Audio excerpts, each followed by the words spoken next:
I'm Steve Wiggins, and this is the Groundworks Ministries podcast. Today we're reading from the book of Isaiah, chapter 5. Let's focus on verses 1 through 3. Now let me sing to my well-beloved a song of my beloved regarding his vineyard. My well-beloved has a vineyard on a very fruitful hill. He dug it up and he cleared out its stones and planted it with the choicest vine. He built a tower in the midst and also made a winepress in it.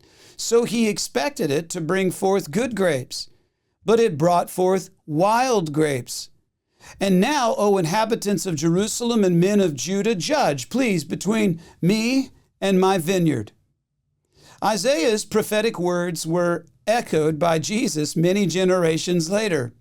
Matthew 21, verse 33, listen to another parable. There was a man, a landowner, who planted a vineyard, put a fence around it, dug a wine press in it, and built a watchtower, and he leased it to tenant farmers and went away.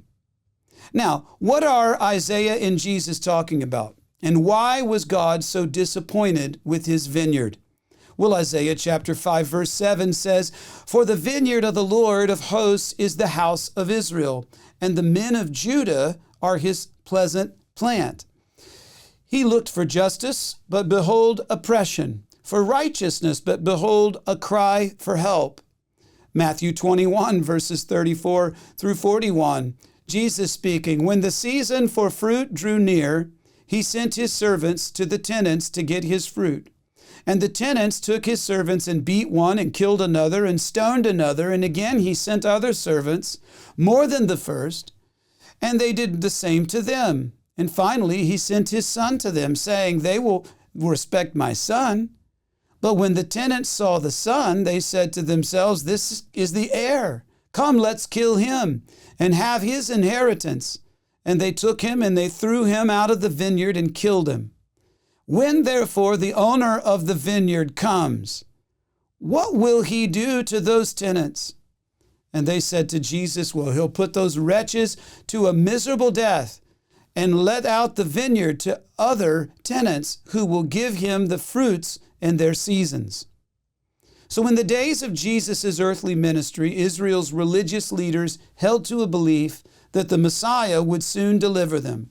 And they believed that the Messiah would levy justice upon Israel's oppressors, who at that time were Rome in their eyes, and that he would reward Israel for their faithfulness. So I'm going to put judgment upon the oppressors, Rome, and I'm going to reward Israel for their faithfulness.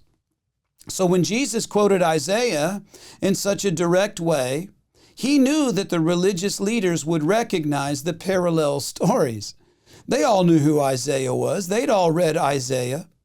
And so Jesus was making a statement that Israel's religious leaders were not to expect the Messiah to reward their perceived good deeds. Rather, they should expect justice and harsh rebuke against themselves for having turned from his word and oppressing the people. So the cry for help that the Lord answered was not to deliver his people necessarily from Roman oppression. Rather, the deliverance was from Jewish religious oppression. And you see, this is not the Judaism as God had prescribed.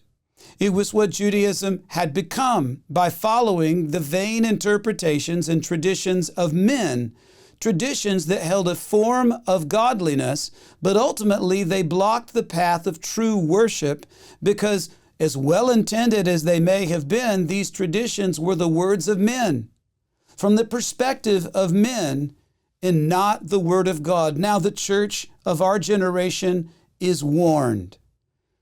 Walk according to the word and live within the blessing of the word. I'm Steve Wiggins, and this is the Groundworks Ministries podcast.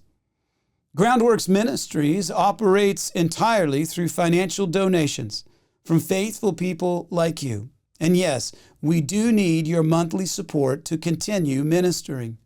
Donating is secure and it's easy at our website, groundworksministries.com. Another way to help is just tell people about Groundworks Ministries. You can share these podcasts with friends and family and on your social media. And of course, You can always direct folks to our website, groundworksministries.com.